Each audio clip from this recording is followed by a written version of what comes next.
سگان کوی زینب.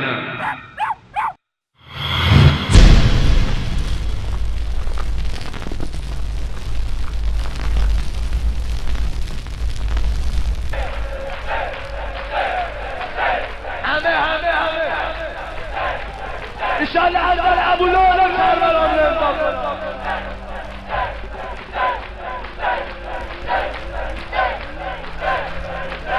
هر کی میخواد هر چی بگه، هر کی میخواد هر چی بگه، هر کی میخواد هر چی بگه، من سگ کوی زینبم.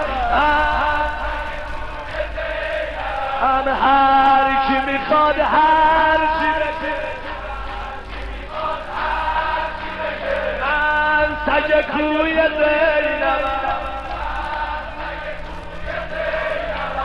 بهشت جاودان ز تو، سلطنت جهان ز تو، کران و بی کران ز تو، زمین و آسمان ز تو، من سگ کوی زینبم. بی تو بی بی حقیر میمیرم،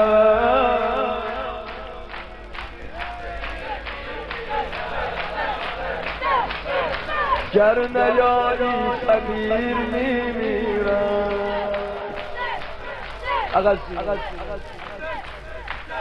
قلم افسر گناهم که اسلام ناب و مکتب اهل بیت را بهتر بشناسیم. نام دیگر آن به گفته خود پیروان آن مذهب سگان زینب، سگانی که بهشت جاودان و سلطنت جهان و کران و بیکران را از آن حضرت زینب می‌دانند و همچنین عفو و بخشش گناهانشان را و طبعا بخشش این شرک عظیمشان را نیز از حضرت زینب می‌طلبند. ولقد كرمنا بني آدم وحملناهم في البر والبحر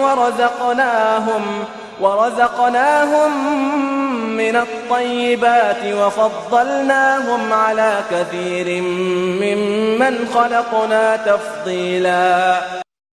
ما انسانها را گرامی داشتیم و آنها را در دریا و خشکی بر مرکب سوار نمودیم و از نعمتهای پاک بهره‌مندشان ساختیم و آنها را بر سایر مخلوقات خود برتری زیادی بخشیدیم.